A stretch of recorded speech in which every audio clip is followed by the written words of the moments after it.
मैंने अभी गूगल पर सर्च किया हाउ टू गेट इनलाइटन्ड। तो यहाँ पर 5 मुद्दे उन्होंने दिए हैं कि हम कैसे आत्मज्ञानी बन सकते हैं। Think about what you are doing right now. पहले मुद्दे में वो कह रहे हैं कि आप जो अभी कर रहे हैं उसके बारे में सोचिए। ओशो कहते हैं, एखार्ट टोले हैं, गौतम बुद्ध हुए और जो जो संत हुए,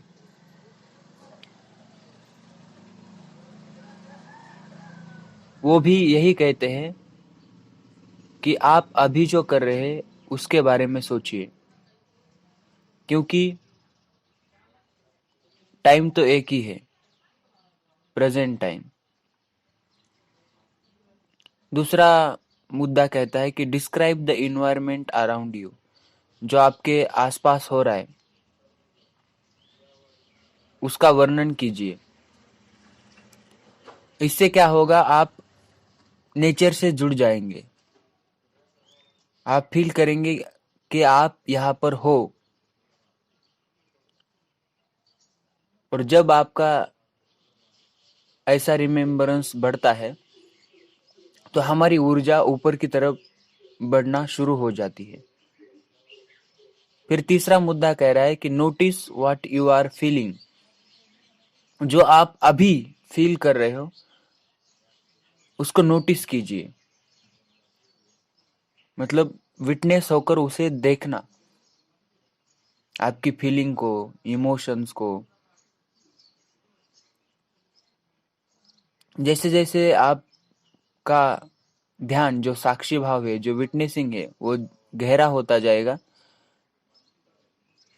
तब आप अपने परम तत्व तक पहुंच जाएंगे। और चौथा मुद्दा है,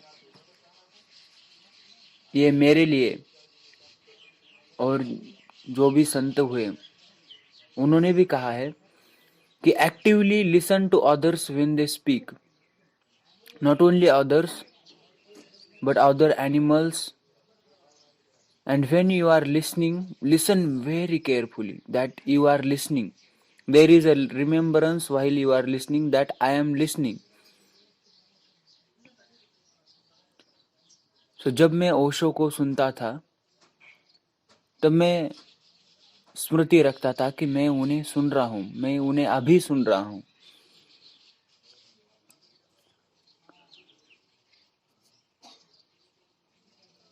और मनुष्य जीवन में आकर एक ही जो करने जैसी बात है वो है खुद को जानना। क्योंकि मनुष्य जीवन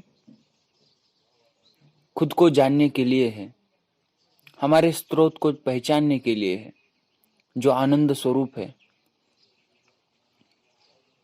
जो हमारे भीतर है और औरों के भी भीतर है। वो सभी जगह है, बल्कि उसके अंदर ही सब है, उसके बाहर कुछ भी नहीं है। उसके बाहर भी वही है और अंदर भी वही है।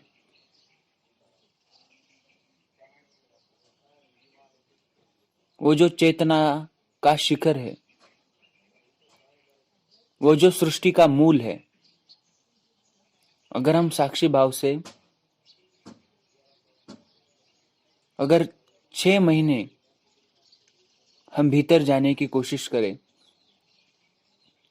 मृत्यु से ना डरे, जीवन को अच्छी तरह समझे कि हम क्या कर रहे हैं, कहाँ जा रहे हैं, क्या हमें आनंद मिल रहा है जो हम कर रहे हैं, क्या हमें शांति मिल रही है, क्या हम और कुछ अच्छा कर सकते हैं जिसे हमें आनंद मिले। और जैसे जैसे आपके अंदर मृत्यु का भाव जागेगा तब आप बांटना शुरू करोगे, तब आप प्रेम बांटोगे।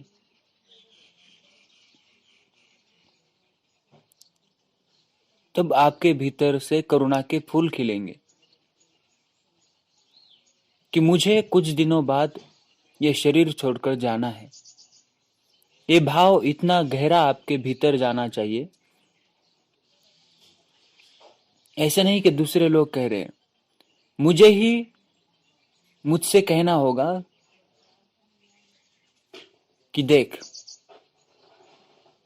कुछ साल बाद या कुछ दिनों बाद हो, लेकिन तुझे एक दिन तो छोड़कर जाना है।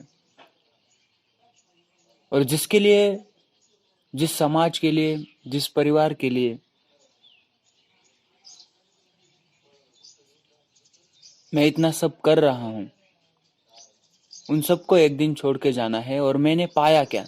मैंने ना शांति पाई, ना तो जाना कि मैं कौन हूं। संतों ने इतना बताया, बुद्धों ने इतना बताया उस आनंद के बारे में, उस आनंद को मैं ना जान पाया। तो लोग क्या कहेंगे? जब समाज बनता है तो स्वभाव मर जाता है, और जब आदमी स्वभाव से जीता है तो वो व्यक्तिगत होता है। और मैं नहीं कहता कि जब आदमी व्यक्तिगत होता है तो हिंसा करेगा, सिर्फ अपने बारे में सोचेगा, नहीं। जब वो अपने स्वभाव को जान लेता है तब सारे सृष्टि के स्वभाव को भी जान लेता है। जब वो जान लेता है कि मैं किसी और को दुख देता हूं तो इसका मतलब दूसरों को नहीं, मैं खुद को ही दुख देता हूं, क्योंकि अंत में तो हम सब एक ही है।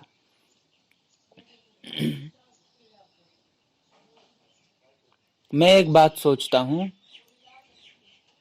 जब भी मैं किसी के साथ व्यवहार करता हूं तो मैं ऐसा व्यवहार करता हूं कि खुद के साथ ही मैं वो व्यवहार कर रहा हूं, हर किसी के साथ।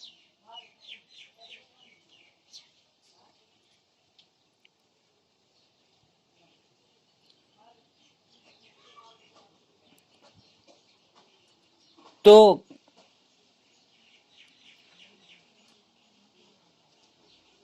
साक्षी भाव से आपका ध्यान गहरा होगा तो एक दिन ऐसा आएगा कि जो साक्षी भाव रखते रखते जो आपकी मैं की जो परत है, जो ईगो है, वो एक दिन टूट जाएगा।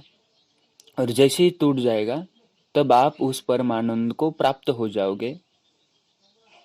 तब आपकी कुंडलिनी शक्ति अपने आप जागृत हो जाएगी, उसे अलग से जागृत करने की कोई आवश्यकता नहीं है।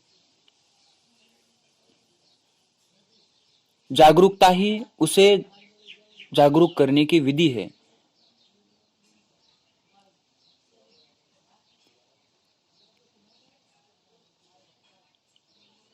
जैसे जैसे हम जीवन को समझेंगे, जीवन की तरलता को समझेंगे, वैसे वैसे हम उस मार्ग पर आगे बढ़ेंगे।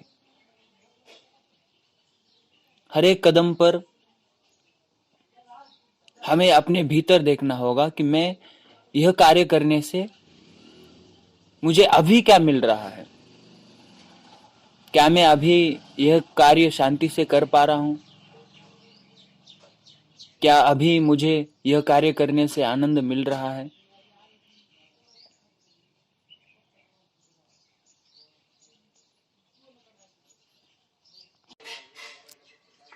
तो ये सब बातें हैं, लेकिन उसके लिए हमें भरोसा कैसे हो कि इससे शांति मिले, इससे आनंद मिले। अब वो आनंद ऐसा है कि जिसने जाना नहीं है वो उसके बारे में सोच भी नहीं सकता कि आनंद कैसा है।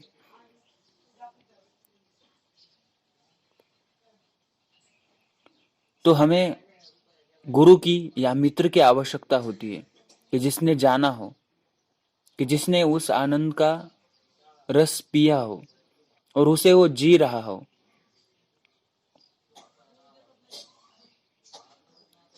तो जब हम उसके साथ हो लेते हैं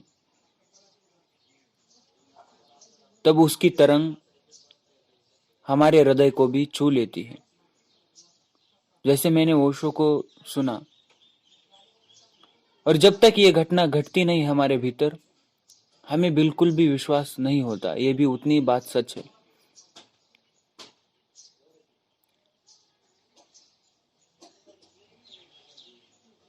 और एक दिन ऐसा आता है कि हमारा ध्यान, हमारा साक्षी भाव जब परम सीमा तक होता है,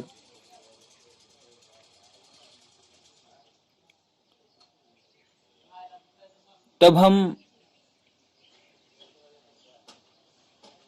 ऐसी स्थिति आती है कि मरे तो मरे, जिए तो जिए, जो भी करे उसके हाथ में है। मुझे कल की फिक्र नहीं, या आने वाले दूसरे पल की फिक्र नहीं, मैं रहूं या ना रहूं। जब आपकी अवस्था, आपके चित्त की अवस्था इतनी शांत हो जाती है,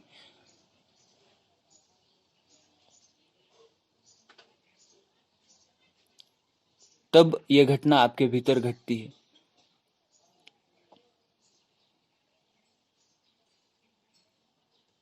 मतलब आप में ही परिवर्तन होता है।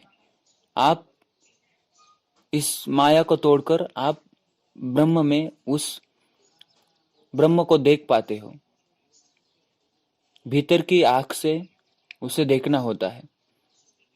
बाहर से, बाहर की आंख से हम सिर्फ वस्तुएं देख सकते हैं।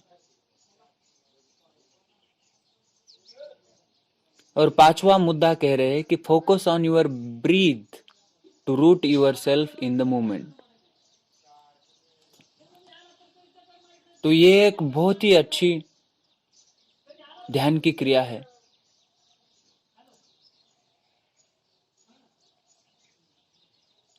मैं तो चलते समय, जैसे कि मैं दुकान में बैठा हुआ होता हूँ,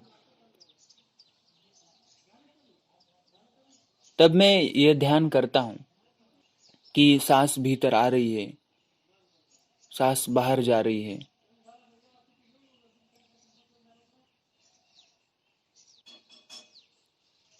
तो ये जो 5 मुद्दे हैं, ही है। किस लिए करना है? कि हमें खुद को जानना है, क्योंकि खुद को जानने की प्यास है, क्योंकि हम उस पूर्णत्व होने के, अभी हम पूर्ण नहीं हुए हैं।